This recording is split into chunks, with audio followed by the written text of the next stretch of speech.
Because it's up there. It's like one of the worst feelings in Eternal is this right here. 99 out of 100.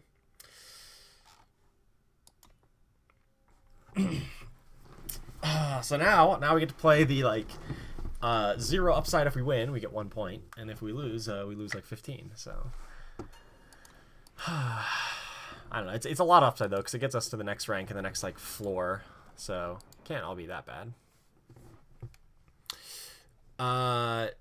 In-game thing, do I add viewers? Of course I have viewers. Until I hit the max, and then I'll have to start unfriending people. But yeah, you can hit me up at Tinman1744. I'd always be down to chat when I'm offline and playing Eternal, or if you want to challenge a friend, test out some decks, just let me know. I'd totally be down to play whenever. But most of the time where I'm playing Eternal, I'm playing it on stream. And even then, I'd be willing to play. So this is an interesting spot, and I've kind of been stalling by talking about that, trying to stall on a decision. I kind of want double green, but I also kind of want to play a 1-drop. We're going to play the 1-drop. We've got time to find double green. We don't have another turn 1 to play a 1-drop. I'm not 100% convinced that's the right play, though. Completely in the dark. Not entirely sure.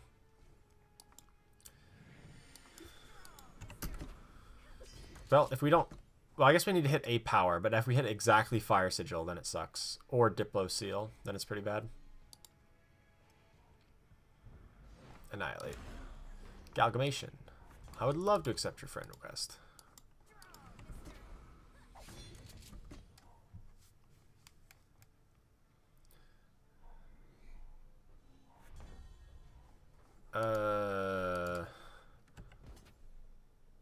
Getcha? Like, now I'm, like, terrified of, like, a harsh rule in 2 turns. I don't think it's all that big of a deal, though. Miles! Love to accept your friend request. Oh, that's you, DB. Awesome. I accepted friend request before even realizing who it was, but that's okay. Because I'd accept friend request from pretty much anyone. Until, I think there's a maximum of like 100 friends, which I'm not even close to, but if I do get close to, then I might need to be a bit more selective. But that's a ways off. We got time for that. I think we just get in there with everyone and finest hour somebody.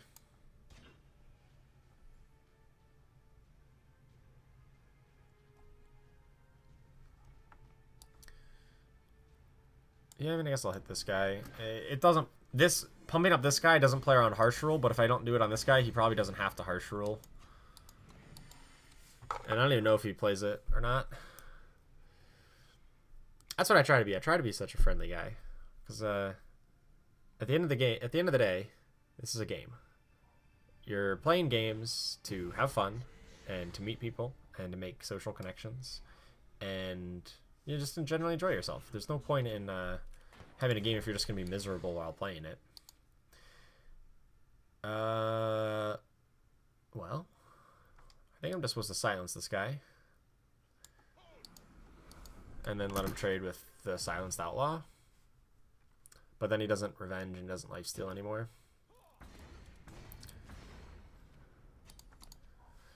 So one of the main reasons I like Sword of Ikaria in this deck is you can commit to the board without playing into Harsh Rule. But in this case, it looks real bad when they play Tavrod. Looks real bad.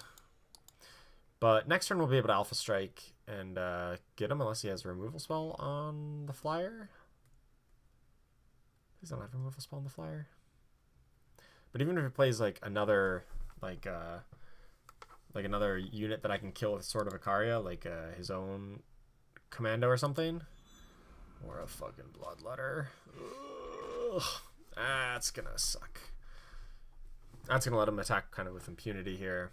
We need a Vanquish or a Plate, ideally.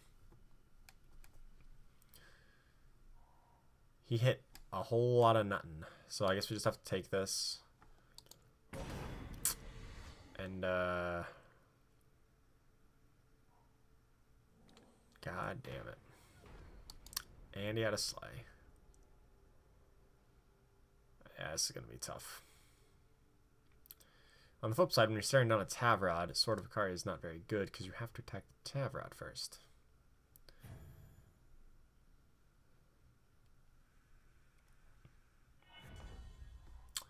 Then on the other flip side, when you just top deck the Vanquish like that, you're such a good player who clearly deserves to be in at least Diamond 1 because you're allowed to top deck Vanquishes like that just randomly off the top of your deck.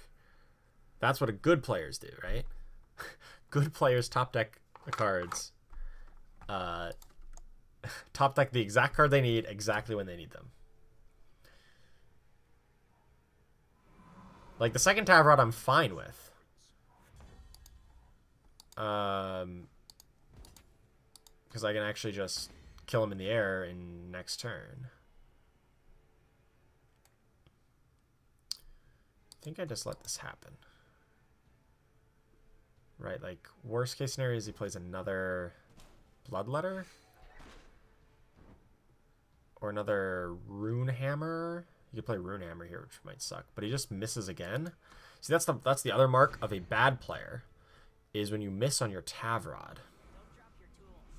And he had a Rune Hammer anyway.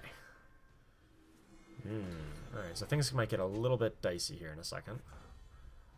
And they stop being so dicey. So I can kill Tavrod like this, or I can kill the 3/3 and then torch him. I say torch the 3/3. Keep my weapon around as just extra health. I think I'd rather just torch him, right? Because it kills his weapon. Yeah, I need to torch him and use the weapon on this guy. Oh, God, that scared me. Insuro, thank you for the follow. I really appreciate it. I always keep my follower and subscriber notifications just like really loud, so they always like freak me out whenever they happen, so I don't miss them, and I don't forget to thank you guys for supporting me. So thank you so much for supporting me with the follow and the subs. Awesome. Really appreciate it.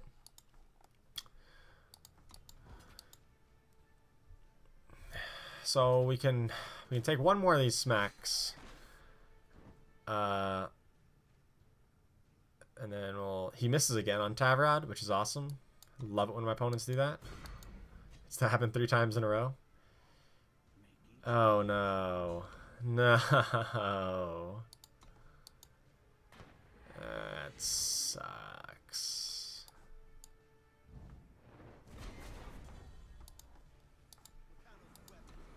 Well, I think we might be dead now.